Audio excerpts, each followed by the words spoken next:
अखण्डमण्डलाकारं व्याप्ते येन चराचरं तत्पदं दर्शितं येन तस्मै श्रीगुरुवे नमः। गुरु चरणों में मैं नमन करते हुए आज इस आनंदित दिवस के उपलक्ष्य में आप सबको हार्दिक बधाई देता हूँ, आप सबका अभिनंदन करता हूँ। समीक्षा चक्रवर्ती महामहोपदेशक विद्यावाचस्पति राज पंडित श्री मधुसूदन जी ओझा के 154वें जन्म महोत्सव पर आज हम प्रत्यक्ष अप्रत्यक्ष रूप से जो उपस्थित हैं और एक दूसरे के विचारों को सुनने के लिए इस तरीके का जो मंच हमने आज बनाया है, उसके माध्यम से मैं इस कार्यक्रम के आशीर्वाद दाता सार्वभौम जगत गुरु योगीराज विश्वगुरु श्री महेश्वरानंद जी महाराज के चरणों में साष्टांग प्रणाम करता हूँ। तत्पश्चात जो इस कार्यक्रम की रूपरेखा में जिस विश्वविद्यालय ने हमें साथ दिया और मुझे एक संरक्षण प्रदान किया, उस संरक्षक के रूप में विराजमान जयनारायण विश्वविद्यालय के बीसी साहब को मेरा प्रणाम। राजस्थान संस्कृत विश्वविद्यालय के बीसी माननीय श्री अनुला मौर्य जी को मैं प्रणाम करता हूँ। गुरुदेव, राष्ट्रपति सम्मानित विद्वान और राष्ट्रीय संस्कृत संस्थान के पूर्व कुलपति जी प्रोफेसर राधा वल्लभ जी गुरुदेव के चरणों में मेरा प्रणाम स्वीकार हो। आप सब आज ओझा जी के इस महोत्सव में उपस्थित हैं और मैं आप सब के उद्गारों को सुनने के लिए, आपके उद्बोधन को जानने के लिए एक मंच को इस तरीके से सबके सामने प्रस्तुत करने जा रहा हूँ। इसके पुरोधा आचार्य के रूप में जोधपुर विश्वविद्यालय के पंडित मधुसूदन ओझा प्रकोष्ठ के निदेशक मेरी प्रेरणादायक प्रोफेसर सरोज कौशल जी के चरणों में मेरा प्रणाम। राजस्थान संस्कृत अकादमी के निदेशक श्री संजय झाला जी, आप मुख्य अतिथि के रूप में यहाँ विराजमान हैं। मैं आपको भी प्रणाम करता हूँ और हर पल पथ पथ पर मुझे दृष्टि देने वाले महामंडलेश्वर स्वामी ज्ञानेश्वर जी महाराज को मैं प्रणाम करता हूँ। ओझा जी के बारे में प्रतिदिन व्याख्यान होंगे और मैं मानता हूँ कि हमारे प्रांत के ही नहीं, संपूर्ण देश और विश्व के मनीषी यहाँ पर अपने व्याख्यान देंगे। मैं सिर्फ इतना सा ही आपको कहना चाहूँगा कि ये व्याख्यान जो श्रृंखला सहज रूप से जो तैयार हुई है और जोधपुर विश्वविद्यालय के निदेशक जी ने जिस तरीके से इसको पिरोया है, मैं मानता हूं कि शायद ये अंतर्राष्ट्रीय स्तर पर ये कार्यक्रम जो हो रहा है, ये पहला ही इस तरीके का कार्यक्रम होगा। आपको जान करके बहुत हर्ष होगा कि ओझा जी विद्वान, मीमांसक, चिंतक इत्यादि तो थे ही। सबसे बड़ी बात यह है कि ओझा जी पहले वैज्ञानिक हैं जिन्होंने वेदों के अंदर छुपे विशिष्ट ज्ञान को उजागर किया है। उन वैज्ञानिक को आज 154 वर्ष हो गए हैं जिनका जन्म हुए, और वो जन्म भी किस दिवस पर? श्री कृष्ण जन्माष्टमी के उपलक्ष्य में, और उन्हीं के आधार पर उनका नाम मधुसूदन हुआ, जो स्वनाम धन्य हुए। मैं ओझा जी के चरणों में प्रणाम करता हूँ, और 2-3 बातें मैं ज़रूर यहाँ पर आपके सामने निवेदन करूँगा कि शायद बहुत कम लोगों को इस बात का पता हो कि ओझा जी संस्कृत साधना में इस प्रकार व्यस्त रहे कि वो महीने में 1 दिन मात्र सोया करते थे, और अल्पायु में 284 ग्रंथों की रचना कर देना ये बहुत बड़ी साधना थी, और एक वैज्ञानिक ऋषि ही इस कार्य को कर सकते हैं, और वो ग्रंथ भी विपुलकाय। मैं आप सब से निवेदन करना चाहता हूँ कि ओझा जी ने जो सिद्धांत प्रस्तुत किए, अनेकों संस्थाओं ने, अनेकों उनके शिष्यों ने, सब ने लगभग 100 वर्ष से उन कार्यों को करना शुरू कर दिया, और 1 शताब्दी पूरी हो गई है कि वो कार्य निरंतर चल रहे हैं। परंतु मैं ये मानता हूँ कि वो कार्य केवल 40% ही अभी उनके ऊपर कार्य हो पाया है।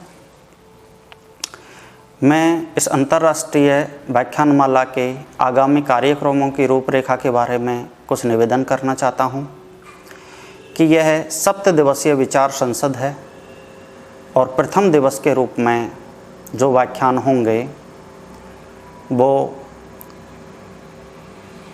प्रोफेसर नारायण शास्त्री जी कांकर साहब का होगा, और अध्यक्षता मनीषी विद्वान हर्षदेव जी माधव करेंगे।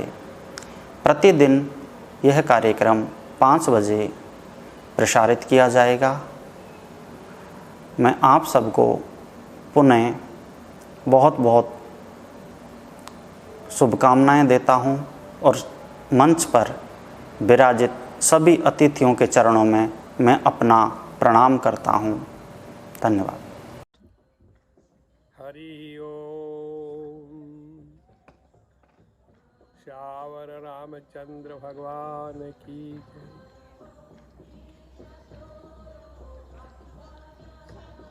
ओम शांति, ओम शांति, ओम शांति। ओम नमो नारायणाय। सब महान ईश्वर विभूतिये आप सभी को ओम नमो नारायण। आज का ये उत्सव जो मना रहे हैं, जो कि एक महान ईश्वरीय विभूति पंडित श्री ओझा जी के जन्म महोत्सव में सम्मिलित सभी विद्वानों का मेरा सदा सदा आशीर्वाद, और जोधपुर विश्वविद्यालय में हमारे शोध संस्थान के साथ इस महोत्सव को मनाने का प्रस्ताव रखा, ये प्रशंसनीय है। विश्वविद्यालय के कुलपति प्रवीण चंद्र त्रिवेदी जी, पूर्व कुलपति राधा वल्लभ त्रिपाठी जी, संस्कृत विश्वविद्यालय की कुलपति अनुला वौर्य जी, सरोज कौशल जी, संजय जाला जी, महामंडलेश्वर ज्ञानेश्वर जी महाराज, सुरेंद्र जी सभी को इस कार्य के लिए मेरा बहुत बहुत आशीर्वाद। व ओझा जी ने जो वेद के विज्ञान की खोज को उसने जनमानस व संपूर्ण विश्व के लिए सुलभ कराए, ऐसे आयोजनों की महत्वता है। पंडित श्री ओझा जी के जन्म महोत्सव पर संपूर्ण देश प्रांत को मेरा आशीर्वाद है और आप सब कामनाओं देते हुए मैं हमेशा हमेशा यही चाहता हूँ और बड़ा गौरव रहता है मुझे कि मेरे भारत महान है। मैं 52 वर्षों से बाहर रहता हूँ, कई देशों के अंदर 51 बार पृथ्वी की परिक्रमा करते हुए भी भारत जैसे महान ईश्वरीय विभूति बहुत ही मिलती है। चाहे कैसा भी हो, इस समय चाहे ऐसा ही चल रहा है, लेकिन भारत भारत है, महान पुरुष है। और पंडित श्री ओझा जी के आशीर्वाद से, उनके ज्ञान से आज हमारे को पुनः वापस हमारे सभी महापुरुषों के लिए वेदों का ज्ञान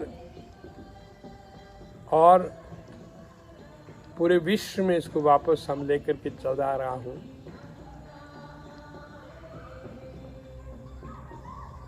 इसके अंदर आगे हमारे कई महापुरुष अलग अलग देशों के अंदर जा रहे थे, लेकिन आप सभी जो कर रहे हैं आपको बहुत बहुत साधुवाद है। और हमारे जो भी सज्जन आपके साथ में आए हुए हैं, कर रहे हैं, आपको मैं बधाई देता हूँ। और मेरे प्रिय महामंडलेश्वर ज्ञानेश्वर पुरी जी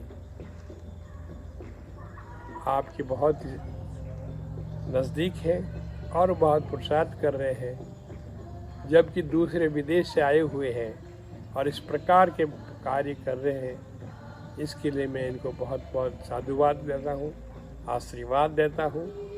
और आप सभी को बहुत बहुत महाप्रभु जी के मेरे गुरुदेव की आशीर्वाद के साथ मैं आपको ओम नमो नारायण करता हूँ। ओम शांति शांति शांति। मुझे अति प्रसन्नता एवं गर्व की अनुभूति हो रही है कि पंडित मधुसूदन ओझा के 154वें जन्म महोत्सव के पावन पर्व पर जयनारायण व्यास विश्वविद्यालय जोधपुर के संस्कृत विभाग के पंडित मधुसूदन ओझा प्रकोष्ठ तथा विश्व गुरुदीप आश्रम शोध संस्थान जयपुर के संयुक्त तत्वावधान में 7 दिवसीय विचार संसद अंतर्राष्ट्रीय व्याख्यानमाला आयोजित की जा रही है। कोविड त्रासदी काल में भी आयोजकों ने परंपरा बनाए रखी है एवं वेबिनार के माध्यम से विद्वानों के व्याख्यान कराए जा रहे हैं।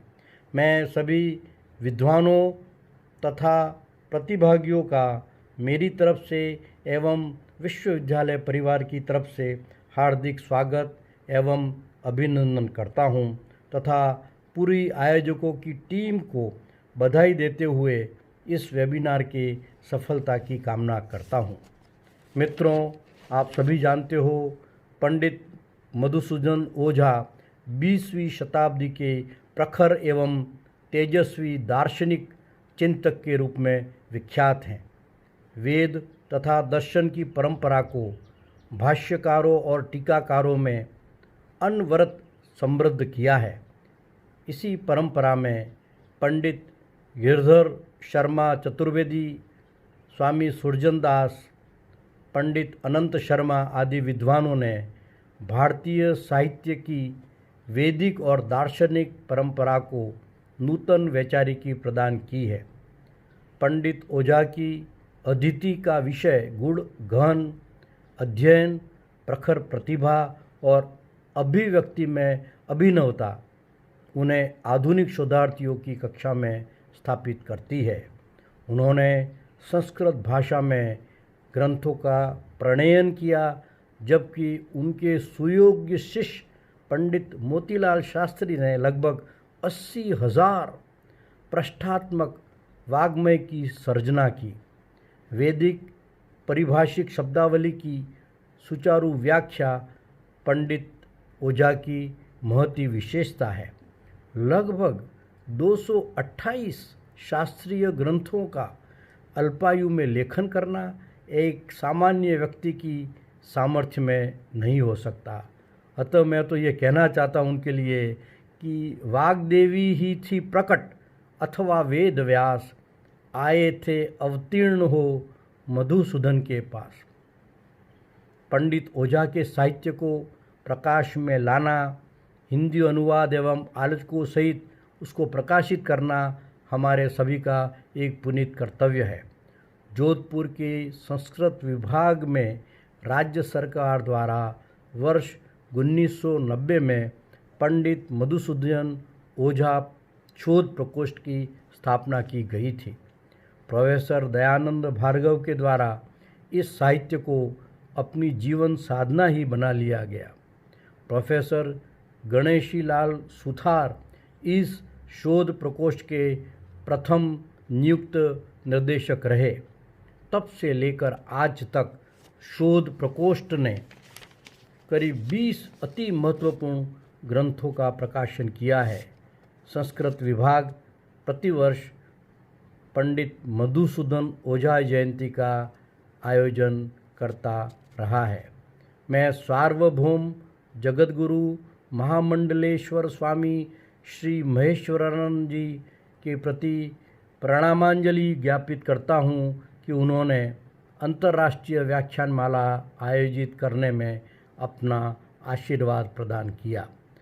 संस्कृत साहित्य के शलाका पुरुष साहित्य अकेडमी सहित अनेक पुरस्कारों एवं सम्मानों से अलंकृत कवि चिंतक राधावल्लभ त्रिपाठी के प्रति साधुवाद ज्ञापित करता हूँ कि उन्होंने सारस्वत अतिथि के रूप में कार्यक्रम को गरिमा प्रदान की है।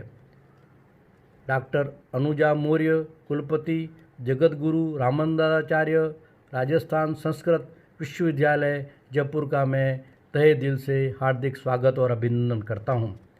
राजस्थान संस्कृत एकेडमी के निदेशक श्री संजय झाला मुख्य अतिथि के रूप में कार्यक्रम को शोभा प्रदान कर रहे हैं। महामंडलेश्वर ज्ञानेश्वर पुरी जी तथा डॉक्टर सुरेंद्र कुमार शर्मा के साथ योजनाबद्ध शैली से प्रोफेसर सरोज कौशल इस महनीय व्याख्यान परंपरा और श्रृंखला का आयोजन कर रही हैं। मैं इस पूरी टीम को बधाई देता हूं और आशा करता हूं कि आप सभी पंडित मधुसूदन ओझा के साहित्य के प्रकाशन और प्रचार में अपने परिश्रम का सदुपयोग करेंगे। और अंत में मैं ओझा जी के लिए कहना चाहता हूं कि अपने किरदार से जो करते हैं तारीखों को रोशन, जमाना ऐसे लोगों को हमेशा याद रखता है। आप सभी को पुनः शुभकामनाएं एवं बधाई। जय हिंद, जय भारत। राजस्थान विश्वविद्यालय तथा श्री जयनारायण व्यास विश्वविद्यालय जोधपुर के सम्मान्य कुलपति द्वय, श्री जयनारायण व्यास विश्वविद्यालय के मधुसूदन ओझा प्रकोष्ठ के निदेशक प्रोफेसर सरोज कौशल जी, आदरणीय स्वामी जी, इस कार्यक्रम के संयोजक महोदय तथा सभी श्रोताओं, देवियों और सज्जनों, मुझे प्रसन्नता है कि महापंडित महामहोपाध्याय आचार्य मधुसूदन ओझा की जयंती के अवसर पर यह कार्यक्रम आयोजित किया जा रहा है।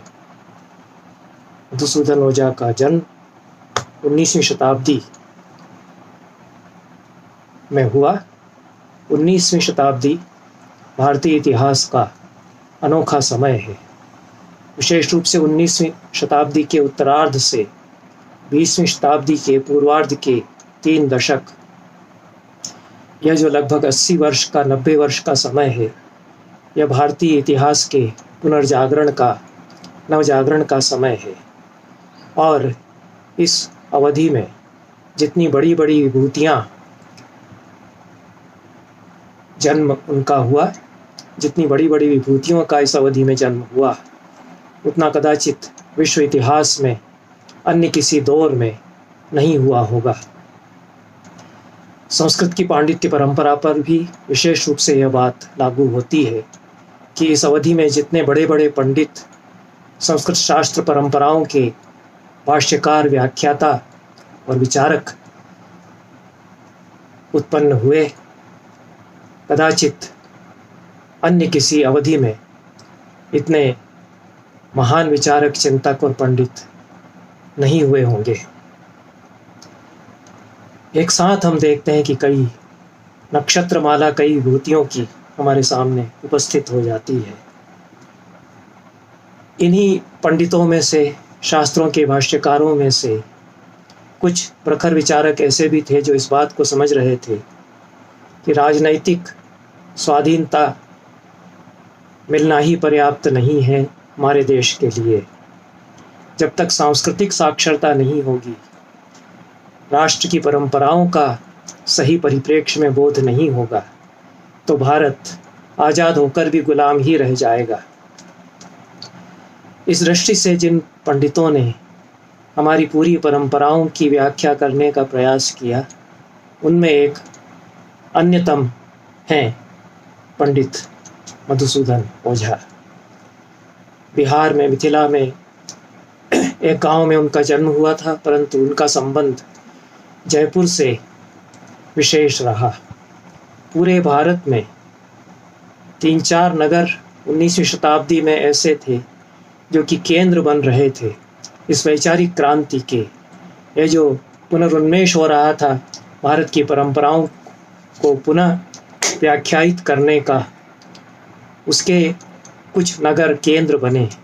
कलकत्ता एक बड़ा केंद्र इसलिए था कि वहाँ ईस्ट इंडिया कंपनी ने सबसे पहले अपने पांव पसारे, और सर विलियम जोन्स तथा अन्य विदेशी जो संस्कृतविद वहाँ अधिकारी के रूप में रहे, उन्होंने पंडितों से संवाद किया।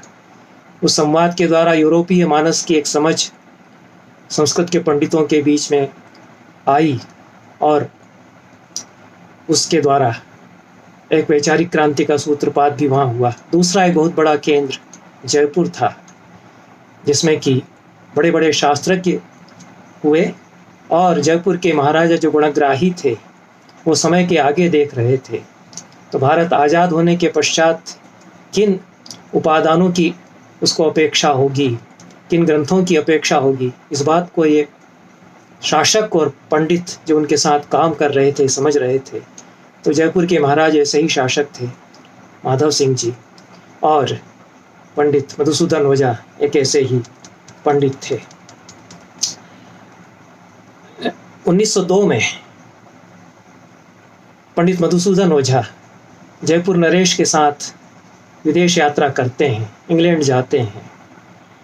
एडवर्ड सप्तम का राज्याभिषेक महोत्सव है, उसमें महाराज माधव सिंह उनको अपने साथ ले जाते हैं, क्योंकि वो जानते हैं कि एक ऐसे पंडित हैं जिनका कि संवाद होना यूरोप के पंडितों से आवश्यक है। और पंडित मधुसूदन ओझा का व्याख्यान ऑक्सफोर्ड विश्वविद्यालय में होता है संस्कृत में। ऑक्सफोर्ड विश्वविद्यालय में जो संस्कृत के दिग्गज पंडित हैं, आर्थर एंटोनी मैकडोनल, जिनको कि वेद पर उनके कार्य के लिए अभी भी स्मरण किया जाता है, उनकी वैदिक इंडेक्स को हम लोग अभी भी परामर्श उसका करते हैं। वेंडेल थे, थॉमस थे, ये उस समय के बड़े संस्कृतज्ञ उसमें मौजूद थे। और वेदों में विज्ञान पर पंडित मधुसूदन ओझा ने संस्कृत में वहाँ व्याख्यान दिया। इसके कुछ समय बाद ही आइंस्टीन अपनी सापेक्षता का सिद्धांत लेकर के आते हैं, और वे पूरी विज्ञान की परंपरा को बदल देते हैं। दिक्काल की एक नई अवधारणा वे प्रस्तुत करते हैं। उसके कुछ साल बाद ही मैक्स प्लैंक क्वांटम थ्योरी लेकर के आते हैं। पूरा विज्ञान का परिदृश्य बदल जाता है। जो भौतिक शास्त्र है, जो कि ये मानता था कि इस विश्व का जन्म कुछ बिल्डिंग ब्लॉक्स से हुआ है, कुछ चीज़ों को जोड़ करके यह बनी है दुनिया, यह जो वे मानते थे, उसकी बजाय वे परमाणु के रहस्यों के भीतर प्रवेश करने लगे। और परमाणु में तो सारा, एक परमाणु में जो कि अत्यंत सूक्ष्म है, जिसको कि हम आँखों से नहीं देख सकते, उसी के भीतर अनंत ब्रह्मांड समाया हुआ है। ये उन्होंने प्रयोगशाला में प्रयोग करके देखा। वेदों में, वेदांत में, बौद्ध दर्शन में, चिंतन के धरातल पर इस बात को कह दिया गया था, यत् पिंडे तत् ब्रह्मांडे। विज्ञान ने पश्चिम में प्रयोगों के द्वारा उसको सत्यापित करना आरंभ हुआ और एक नई विश्व संस्कृति का, नई वैचारिक परंपरा का जन्म हुआ कि भौतिकी जो है पराभौतिकी में रूपांतरित होती है, तब्दील होने लगती है। उसके एक बड़े, इस चिंतन के एक बड़े पुरोधा महामहोपाध्याय मधुसूदन ओझा थे, जिन्होंने कि वेदों में विज्ञान की बहुत ही मौलिक व्याख्या की और विशेष रूप से ब्राह्मण ग्रंथों में किस प्रकार से सृष्टि विद्या है, इस बात की ओर हमारा ध्यान आकर्षित किया। तो ये जो सृष्टि विद्या की बात कर रहे थे, उसमें एक जो कॉस्मोलॉजी पर चिंतन भौतिक शास्त्र के अंतर्गत और कॉस्मोगोनी के अंतरिक्ष विज्ञान के अंतर्गत आरंभ हुआ, उसमें हम एक संवाद देखते हैं। यह मैं नहीं कह रहा हूँ कि आइंस्टीन ने हमारे यहाँ से वेदों से थ्योरी ले ली, मैक्स प्लैंक ने क्वांटम थ्योरी और क्वांटा का जो कॉन्सेप्ट है उन्होंने मधुसूदन ओझा के व्याख्यान से ले लिया, ऐसा कुछ भी नहीं हुआ। ये एक संवाद होता है, विश्व में वैचारिक परंपराओं का संवाद होता है। आइंस्टीन के सामने बड़ी परंपरा थी पश्चिम में भौतिक शास्त्र के वैज्ञानिक अनुसंधान की, न्यूटन उनके पहले हो चुके थे। मैक्स प्लैंक के सामने आइंस्टीन थे, दूसरे वैज्ञानिक थे, तो एक बड़ी जो क्रांति हुई। लेकिन यह एक ऐसे समय में हुई जो कि पूरे विश्व में एक पुनर्जागरण का काल है और एक आधुनिकता का दौर हमारे चिंतन में आ रहा है। बहुत सारी जो स्थापित मान्यताएं हैं उनको चुनौती दी जा रही है और पूरा जो भौतिक शास्त्र का पैमाना है वह बदला जा रहा है और नव्य भौतिकी का उदय हो रहा है। तो महामहोपाध्याय मधुसूदन ओझा की उपस्थिति इस सारे परिदृश्य में इस बात को रेखांकित करती है कि भारत की इस चिंतन में एक भूमिका है। जो हमारे मनीषी अंदर की, भीतर की प्रयोगशाला में जो तत्व देख चुके थे, उसको बाहर की प्रयोगशाला में वैज्ञानिक पश्चिम के देख रहे हैं।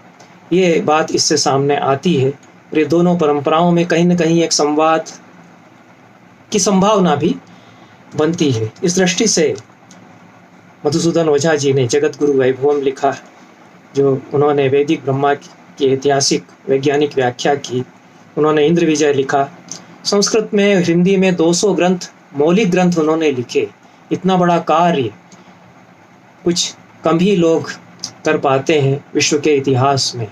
कुछ ही उदाहरण हमारे सामने हैं और विशेष रूप से 19वीं शताब्दी के जो पंडित हैं उनके ही उदाहरण हमारे सामने हैं। इतना बड़ा कार्य विश्व इतिहास में कम ही लोगों ने किया है कि अकेले 7 को लेकर 400 पुस्तकें लिखते हैं, अकेले उनका प्रकाशन करते हैं एक छोटे से गांव पारडी में अपना लेटर प्रेस डाल करके। और ऐसे एक एक ग्रंथ ऐसा है कि जिससे कि पूरी तहलका मचता है भारत में। अकेले मधुसूदन ओझा 200 ग्रंथ मौलिक लिखते हैं, उसमें वेदों की वैज्ञानिक व्याख्या वे करते हैं। इंद्र विजय में भौम, दिव्य और शरीर की त्रिलोकी का विवेचन वे करते हैं। वे आर्य भारत में बाहर से नहीं आए। ये जो सिद्धांत प्रचारित किया जा रहा था आर्यों के भारत में बाहर से आने का पश्चिम के विद्वानों के द्वारा, उसको भी चुनौती देते हैं। तो पूरी जो औपनिवेशिक मानसिकता अंग्रेजों के द्वारा, विदेशी शासन के द्वारा बनाई जा रही है, जो कि हमारी एक दिमागी गुलामी में हमको ढाल रही है, उसको ये पंडित लोग उस समय चुनौती दे रहे थे। दुर्भाग्य से हम उनको भूल गए। 60 साल पहले, 70-80 साल पहले जिन पंडितों ने इतने बड़े बड़े कार्य किए, वो हमारे दिमाग से उनकी स्मृतियाँ धो दी गई, पोंछ दी गई उस विदेशी हुकूमत के द्वारा, खास तौर से उसके बाद जो आज़ादी के बाद जो कुछ हुआ उसके द्वारा खास तौर से। इसलिए महामहोपाध्याय मधुसूदन ओझा का स्मरण आज किया जाना चाहिए। उनके ग्रंथों का पुनः प्रकाशन किया जाना चाहिए।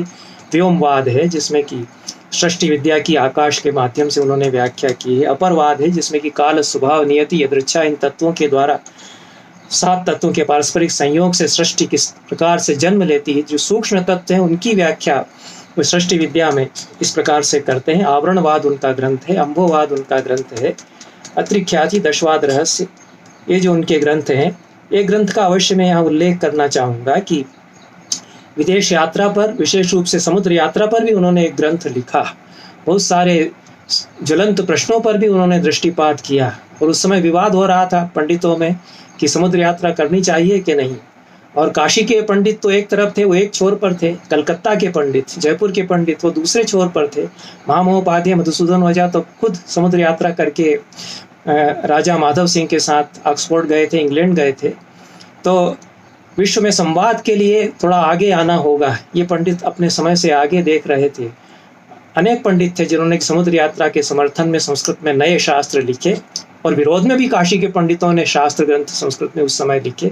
विधवा विवाह के विरोध में भी काशी के पंडित ग्रंथ लिख रहे हैं और विधवा विवाह के समर्थन में भी संस्कृत में उस समय ग्रंथ लिखे, पुस्तकें लिखी जा रही हैं। तो यह जो एक वैचारिक आंदोलन का समय है जिसमें कि दोनों तरफ से विवाद हो रहा है और समय के आगे क्या होने वाला है इसको भी पंडित लोग देख रहे हैं।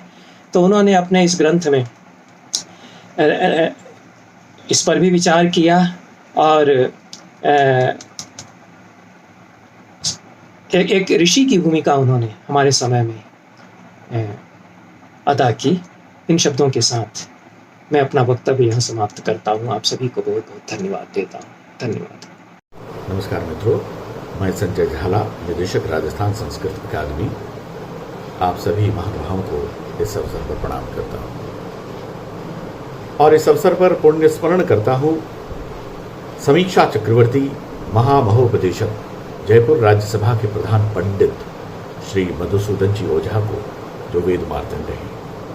इनके 154वें जन्म महोत्सव पर आप समस्त संस्कृत अनुरागियों को अपनी शुभकामनाएं संप्रेषित करता हूँ। पंडित ओझा ने, जैसा कि आप सब जानते हैं, जीवन में लगभग 184 ग्रंथों का प्रणयन किया, जो सब वेद पुराण पर आधारित है। आपने वेद में विज्ञान और वेद में इतिहास, इस ज्ञान को सर्वप्रथम जनमानस के समक्ष रखा। वैदिक ग्रंथों में छुपे वैज्ञानिक रहस्यों को जनमानस के समक्ष पहुंचाया, यज्ञ विज्ञान को बताया और पुराणों का उद्धार किया। कृष्ण द्वैपायन, जो कि 28वें व्यास हैं, उसी क्रम में 29वें व्यास के रूप में मैं आदरणीय ओझा जी का स्मरण करता हूं, उनको प्रणाम करता हूं। मैं संस्कृत अकादमी की ओर से आपको विश्वास दिलाना चाहता हूं कि हमारे संस्कृत के मनीषियों, हमारे संस्कृत के पितृ पुरुषों द्वारा जो भी ओझा जी के संबंध में मुझे आदेश दिया जाएगा, मुझे मार्गदर्शन दिया जाएगा, मैं अक्षरशः उसकी अनुपालना करूंगा। पुनः आप सभी को प्रणाम और अनंत शुभकामनाएं। बहुत बहुत धन्यवाद। नमस्कार।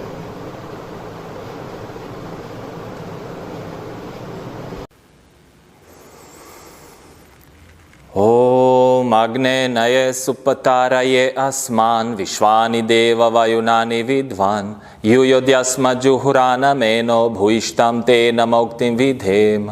ओम शांति शांति शांति। I would like to greet and welcome all of you to the 154th birth anniversary of one great Indian scholar known as Pandit Madhusudan Oja. He lived at the end of 18th century and beginning of 19th century. This program today, because of Corona, is not live. It's organized via YouTube, and we had luck to get invitation and to get response from so many people, mostly from Pandit Madhusudan Oja, Shodh Prakosht Department of Sanskrit, Jai Narayan Vyas University in Jodhpur. And not only that, we are honored with the Vice Chancellor of Jodhpur University, P.C. Trivedi, and since our Shodh Sansthan, our research center, is working under Jagat Guru Ramanandacharya Sanskrit Vishwavidyalaya, Sanskrit University, our Vice Chancellor of our Sanskrit University, Dr. Anula Maurya, also joined us for this session. We thank both of them. We have also honored guest, ex-Vice Chancellor of Rashtriya Sanskrit Sansthan, Professor Radha Vallabh Tripathi. I'm also thanking him for his contribution. Presiding over the whole program, because this is not only one-day program, it will be 1 week series. Today's opening ceremony, and the whole program will take over 7 lectures in 7 days of various professors and various scholars. Professor Saroj Kaushal from Jodhpur University, Jainarayan Vyas University is presiding over all these programs, and our chief guest is Shri Sanjay Jalaji from Rajasthan Sanskrit Academy. I'm thanking once again to all our guests and to all of our participants for allowing us for this program to start. Pandit Madhusudan Ojha is one very great scholar who lived in India.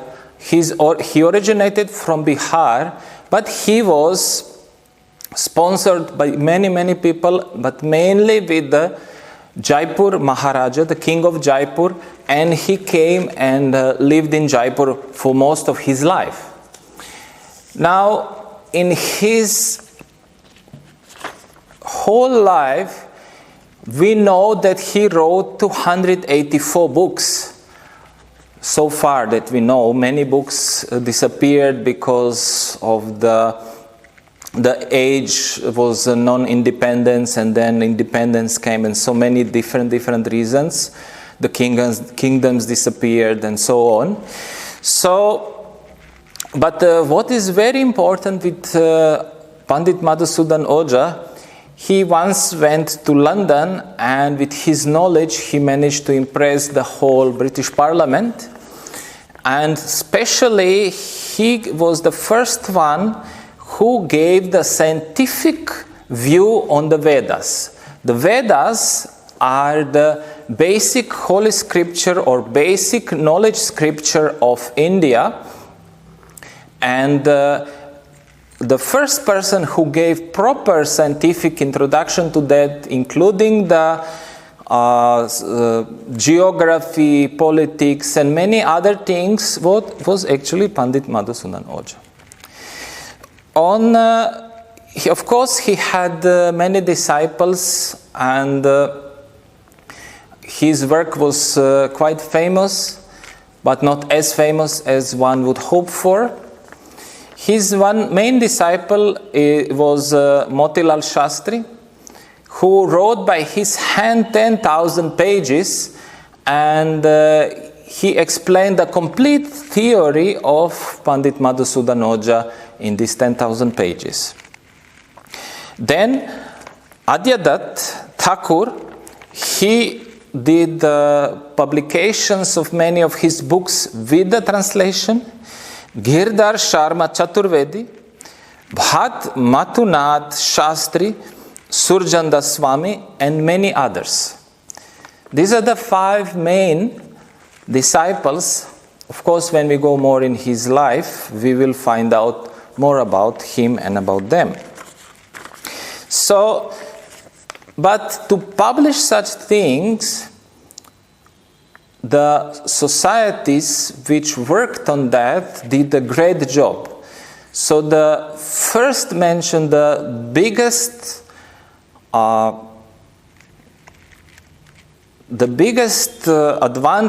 advance in the scientific work of Madhusudan Ojha did Professor Kapurchand Kulish, and of course his son Gulab Kotariji. And they published with Rajasthan, in the premises of Rajasthan Patrika, they published 71 books of Madhusudan Ojha. 71 books is quite a big achievement. And I remember that first time in 1990 when I met dear Kapuchan Kulisji, I asked him some question about physics, which he of course answered that the answer lies definitely in Vedas.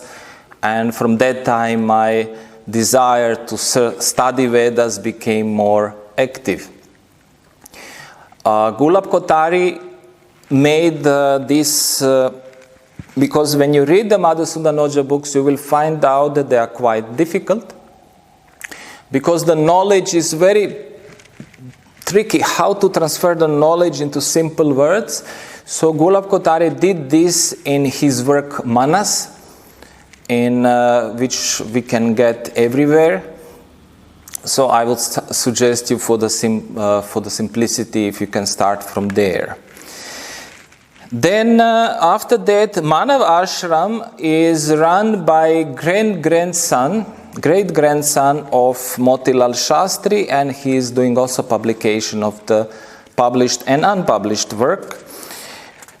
Then Pandit Madhusudan Ojha Prakosh, this our co-organizer, or basically main organizer of this event, they published 19 books of Madhusudan Ojha together with translation.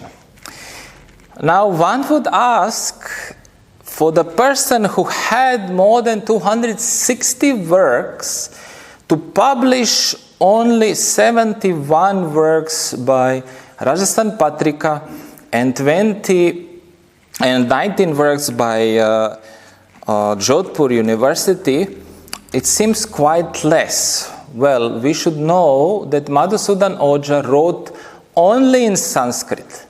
So the person who has really great knowledge in Sanskrit, who are connected with the Vedas, who are connected with Brahmanas, Aranyakas and Indian philosophy, actually can do the proper translation. So it's a huge work to translate his books, and it's actually a huge work. So once again, I would thank to Gulab Kotari and his father for such a great work. And next, Rajasthan Sanskrit Academy issued 4 books.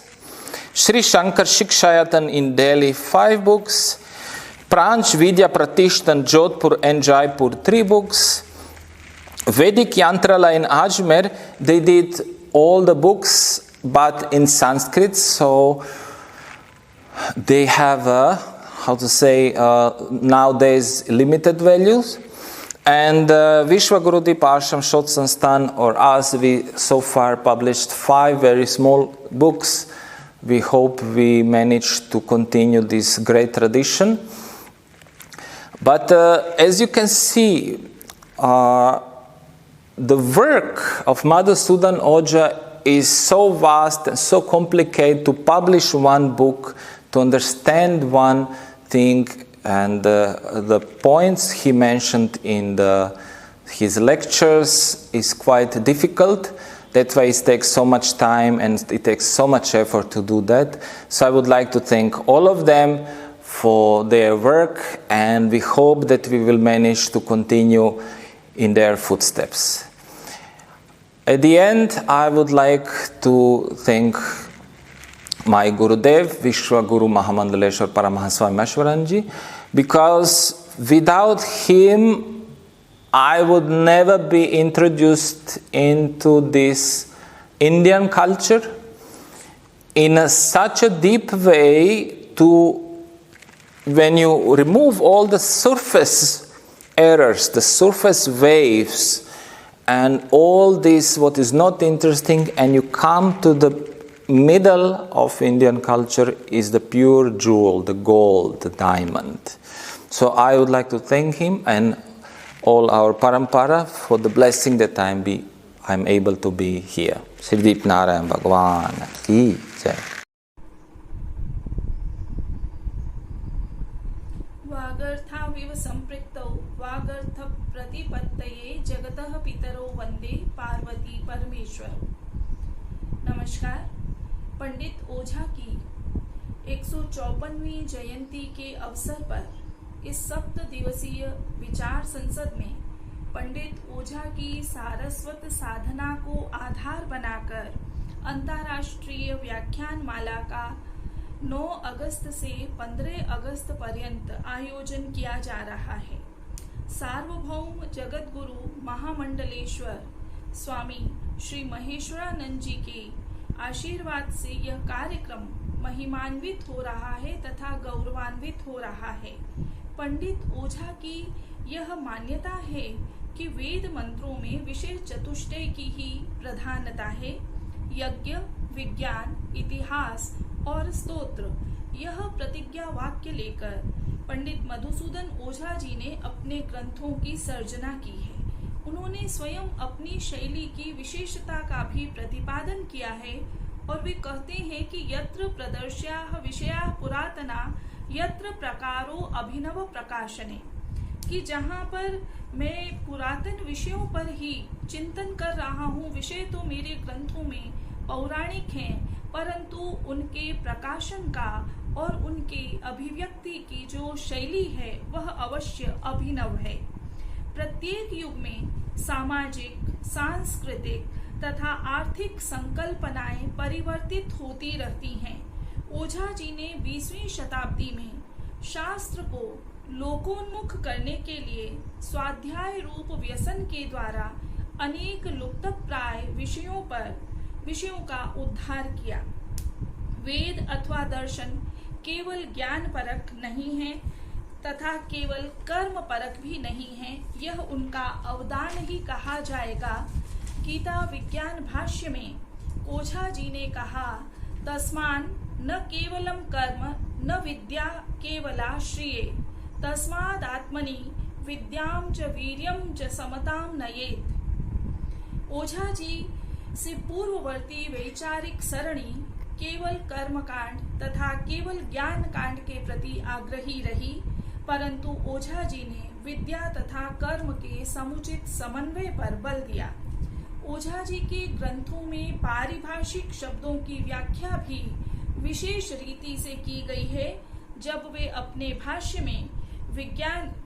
भाष्य को विज्ञान भाष्य के रूप में नामना अभिहित करते हैं, जैसे कि वेद विज्ञान भाष्य, उपनिषद विज्ञान भाष्य, गीता विज्ञान भाष्य, तो यहाँ पर विज्ञान का अर्थ जो साइंस या भौतिक विज्ञान समझ रहे हैं उनको तो निराशा ही हाथ लगेगी, क्योंकि उन्होंने जो ज्ञान और विज्ञान की पारिभाषिक पदावली की व्याख्या की है कि एक से अनेक होना यह विज्ञान है और अनेक से एक की ओर आना यह ज्ञान है। श्रीमद् भगवत गीता में जब भगवान अर्जुन के लिए कहते हैं कि ज्ञानम तेहम सविज्ञानम, तो यहाँ पर भी ज्ञान विज्ञान समुच्चय के सिद्धांत का ही निरूपण प्राप्त होता है। उपनिषद विज्ञान भाष्य भूमिका में पंडित मोतीलाल जी शास्त्री इस विषय में और भी अधिक सरलता से व्याख्या करते हैं और वे कहते हैं कि ब्रह्म से यज्ञ की ओर आना, आत्मा से विश्व की ओर आना, एकत्व से अनेकत्व की ओर आना और अमृत से मृत्यु की ओर आना ये विज्ञान है, जबकि यज्ञ से ब्रह्म की ओर आना, विश्व से आत्मा की ओर आना, अनेकत्व से एकत्व की ओर आना और मृत्यु से अमृतत्व की ओर आना यह ज्ञान है और ये दोनों परस्पर उपकारक हैं। वर्तमान के संक्रांति काल में यह एक सार्वभौम अपेक्षा है कि समग्र दृष्टि ही वर्णनीय है।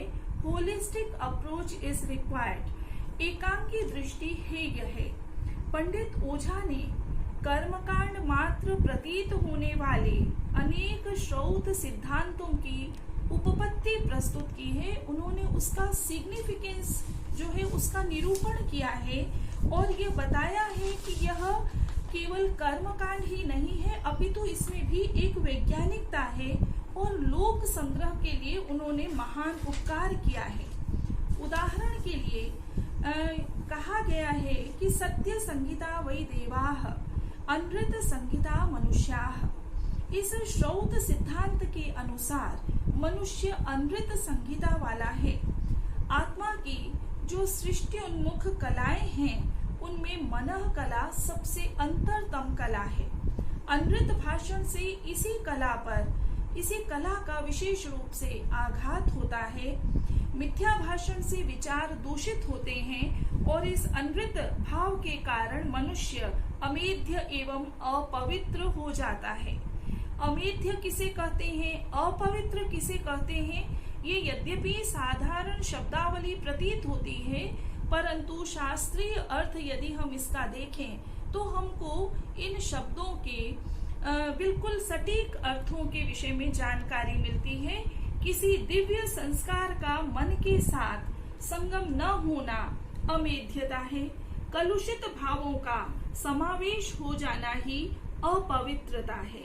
संस्कार ग्रहण अयोग्यता एवं विचार कालुष्य ही क्रमशः अमेध्य एवं अपवित्र भाव हैं।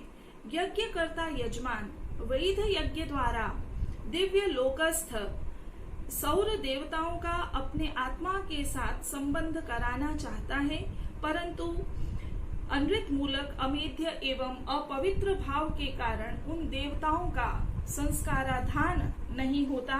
इस दोष के निवारणार्थ मंत्रपूत जल का आचमन कराया जाता है। अतः शतपथ ब्राह्मण कहता है, अद्भिर्वा इदं सर्वम आप्तम तत् प्रथमेन एतेत कर्मणा सर्वम आपनोति। यह मात्र निदर्शन है।